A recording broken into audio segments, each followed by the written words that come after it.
Hi guys, welcome to Mel's Life, where we dive into everything life has to offer and we try to solve some of its problems.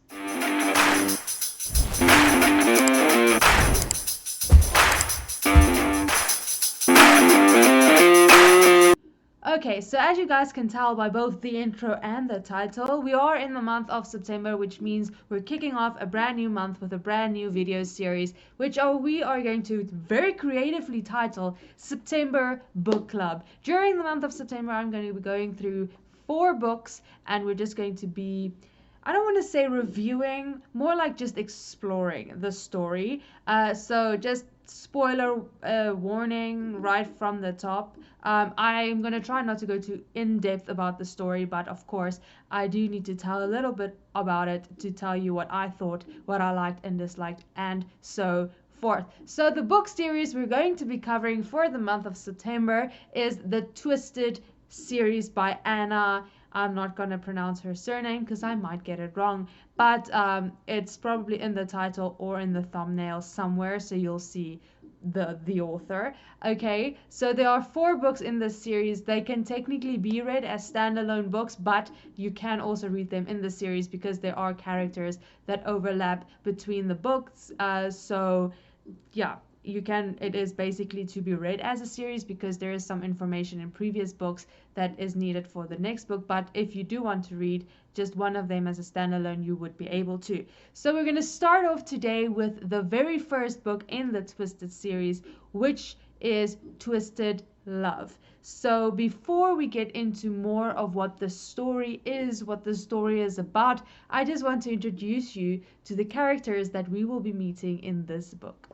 Okay guys, so I included the cover page of the book just for you guys to see what the cover of the book looks like. So it's the front and then the back of the page, giving you basically just the synopsis of the story. You can pause if you want to read the whole thing, but we will be covering most of it. But let's get to our Twisted Love characters. So our main female character, her name is Ava Chen. They're Chinese American. Her brother is named Josh, and he is an important character in the story because he kind of brings our 2 main characters together, but we will explore that more. Michael is Ava and Josh's father that we're introduced in the beginning of the book. And then our main male character is Alex Volkov, who is Josh's best friend of about 8 years. And we get introduced to Ava and Alex and Josh within the very first chapter, of course, but we'll explore more of that later. Then Alex was raised by his uncle Ivan. We will get into why his uncle raised him when we continue. Then Ava has 3 best friends. She has Jules, who is her roommate. Ava lives right next door to her brother in a house because her brother is very protective, and she lives with her best friend Jules. Then we have Bridget, one of their other friends, who is an actual princess of Aldora, if I'm pronouncing that correctly. She has a bodyguard named Booth at the beginning of the story, and then closer to the end of the story, she gets a new bodyguard named Rice. And then the final friend, her name is Stella. She's a social media influencer, and those are Ava's 3 very best friends, and also recurring characters in this story as well as in the following books. So now that we know who our main characters are, I think we can just dive in to the story. Okay guys, so now you kind of know who our characters are in the story. We have, of course, our main characters, Ava and Alex, and even Josh, who is a very big part of the story, as well as characters who are important to the story but aren't really considered main characters, which is Ava's friends, Stella, Bridget, and Jules. So let's just look at some of the tropes in this story. I'm going to try to do this without giving away much. I don't want to spoil the book for anyone who still wants to read it. So if I'm very vague at some points, just keep in mind that I don't want to ruin the story. I just want to kind of give you an idea of the story and what I thought. So I'm going to try not to spoil, but I do give you fair warning, okay? So some of the tropes in this book is of course, my brother's best friend, which is kind of very off limits. It's, do not cross that line, do not go there, because of course Alex and Josh are best friends. They've been friends for 8 years, so they're of course very best friends. He is her brother's best friend, so there's one of those. There's the sunshine slash grumpy type thing, which I've seen is considered a trope, because Ava is very much an optimist, very sunshiny personality, tries to see all the good in the world. And Alex, of course, is the complete opposite, very cynical, very pessimistic, sees only the bad through the world. I believe this can be attributed to both of them having gone through trauma, but dealing with it in different ways. Ava has some trauma from her past that she doesn't really remember, although it does bother her. And I think that she sees the world as a good place despite the trauma. Alex, who remembers absolutely everything about everything, also has a very traumatic past, and I feel like that also shaped his view of the world, and he sees all the bad things people do to each other and the bad things people will potentially do, and that is what shaped his worldview, and that is why kind of they are the two opposites. I would say kind of forced proximity, but they don't actually have to live together. He just moves in next door to her after Josh leaves for Central America, and Alex is tasked with protecting Ava because obviously Josh is very overprotective, which you will find out why if you do read the book. So Alex kind of moves in next door to Ava, which I guess you can call forced proximity. Of course, they don't really get on in the beginning, so I don't think it's completely enemies to lovers, because they're not exactly enemies. They just don't get on. Okay, they don't hate each other, but they're not exactly friends. Okay, so that's just some of the tropes, I believe. I guess there are more, but those are, I think, the main ones. Okay, so then for the storyline, it follows your basic storyline, introduction, kind of a build up to your climactic event, and then there's the resolution. So basic story structure. In the beginning, you're kind of introduced to your characters, given a little bit of the background for both Ava and Alex, the traumatic pasts they have. You also get some insight into Josh, and then of course Michael, which is Josh and Ava's father, and you kind of explore some of the background there as well. You get more insight into why Josh is as overprotective of Ava as he is, and why he believes it's important for Alex to keep an eye out while he's not there. So that is kind of getting the background information. You don't get as much background information into Stella, Bridget, and Jules, who are Ava's best friends.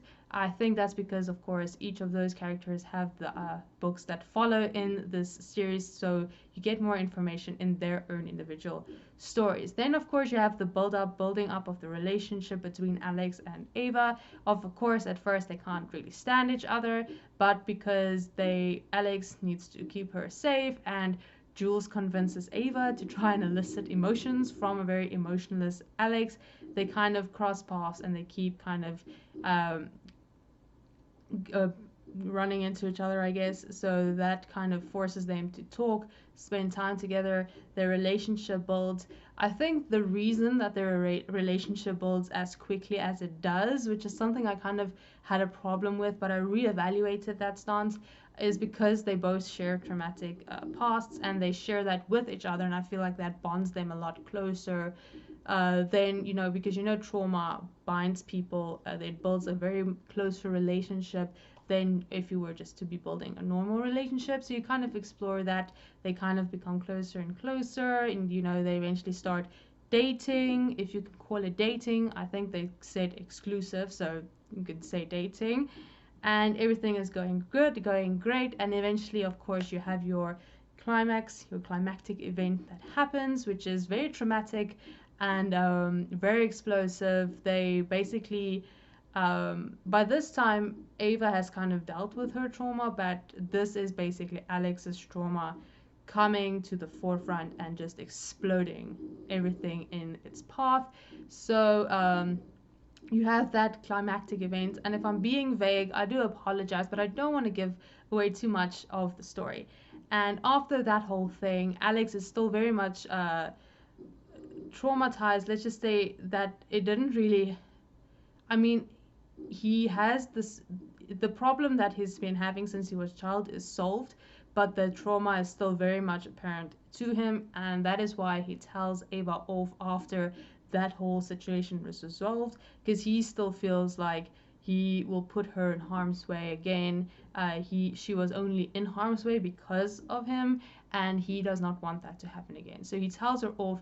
Ava is kind of shattered by all of this. Her trust is completely broken, and then you have, of course, your resolution, where Ava finally Ava goes to London for a photography course or thing for a year. Alex follows her eventually after some intervention by Bridget, telling him that he's being ridiculous. Why is he letting her go? He eventually does that. There's a lot of groveling, and eventually they make up and end up together. That's a spoiler, I do apologize, but you had to see it coming. So that is your basic story structure, basically kind of the things that happen, which is fine. It's the structure of a regular story, very well told, I think the backgrounds that are created for the characters are very good. You know, the having a traumatic past is kind of been done a lot, but obviously we understand why authors keep doing it. It does add to the story. It does explain why the character is the way they are. I don't even think that was a grammatically correct sentence, but yeah, the traumatic past is something that's been done, but I understand why it still is being done, because it kind of creates more intrigue into the character. Some things that I really like about this story is that of course, the book is called Twisted, and there are a lot of twists in the story. Just once you think you know what's going on, you kind of get surprised. There are some shocking moments in the story, and I do think that overall the story is very intriguing. It keeps you hooked. For me personally, it did. Some of the things I didn't like is, like I mentioned, I felt like Ava's and Alex's relationship kind of got very close very quickly, and I don't see either of the characters, maybe Ava, but I don't see Alex just falling that quickly. But then of course there is the past trauma that kind of binds them, so that may be an explanation, but it still felt like everything just got too much too quickly. But of course some may disagree, and you are welcome to. That is one of the things. The other thing is kind of the ending, where he's groveling and things. You'll like see the extended timeline of the groveling, which I understand because of the extended damage that he did to Ava, but it just doesn't fit with the character for me. I know there is character development, but is there that much character development? I mean, I just don't see it happening.